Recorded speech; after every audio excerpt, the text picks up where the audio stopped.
বিসমিল্লাহির রহমানির রহিম। আসসালামু আলাইকুম। বিশেষ হামিদুর রহমান স্মৃতিসৌধে আপনাদেরকে জানাই স্বাগতম। আমার নাম হলো মোহাম্মদ মাসুদ আলী। আমি স্মৃতিসৌধ মিউজিয়াম নিয়ে কেয়ারটেকার দায়িত্বে আছি। প্রথমত আপনাদেরকে নিয়ে যাচ্ছি আমি ইন্ডিয়া বাংলাদেশের বর্ডার দিয়ে শুরু করি।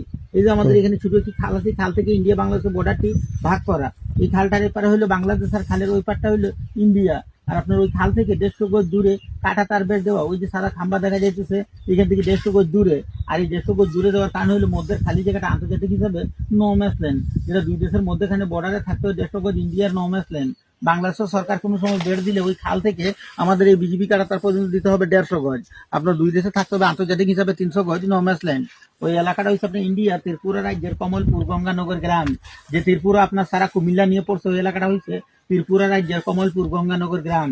ওই সামনে ইন্ডিয়ান বিএসএফ এর গেট আছে, গেটের এখানে দুইজন ইন্ডিয়ান বিএসএফ বঠা আছে। তো লোকজন সকাল 8টায় একটা টোকেন দিয়ে নমাসল্যান্ডে জমি চাষ করতে ছাড়ে এবং বিকেল 4টা হয়তো তো লোকজন নিয়ে চলে যায়। ওই যে নারকেল গাছ দেখা যাচ্ছে, সেখানে আজ থেকে 10 বছর আগে লোকজনের বসত বিটা ছিল।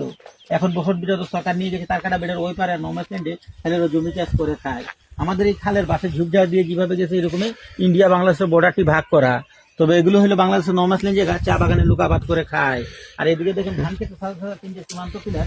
এই সীমান্ত পিলার লেখা আছে একবারে ইন্ডিয়া, একবারে লেখা আছে বাংলাদেশ।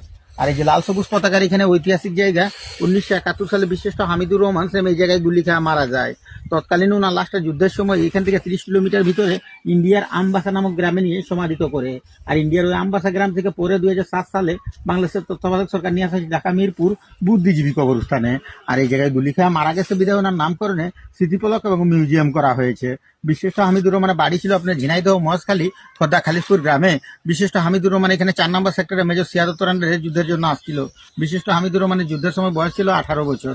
যুদ্ধটা হয়েছিল ইন্ডিয়া বাংলাদেশ একসাথে যৌথভাবে পাকিস্তানিদের সাথে যুদ্ধ করেছিল। তখন বিশিষ্ট হামিদুর রহমান ইন্ডিয়ার আমবাসা গ্রাম থেকে ওর মুক্তিযুদ্ধ সহবাসীদেরকে নিয়ে পিলেগের এখানে অবস্থান নেন। আর এই পিলেগের এখান থেকে বিশিষ্ট হামিদুর রহমান নিজে একাই বুকে বম নিয়ে আমাদের ওই বিজিবি ক্যাম্পের এখানে ছিল পাকিস্তানিদের ক্যাম্প। বিশিষ্ট হামিদুর রহমান এই প্লেগের এখান থেকে একাই বুকে বম নিয়ে পাকিস্তানি ক্যাম্পে হামলা করার পরে এখানে পাকিস্তানি ক্যাম্পও ভাস্ট হয়ে যায়। ওর সাথে 10 জন পাকিস্তানিও শেষ। আর ওই জায়গায় বিশিষ্ট হামিদুর রহমানের বুকে লাগার পরে এখানে তিনি কলিং করে আসার পর প্লেগের এখানে উনি মারা যায়।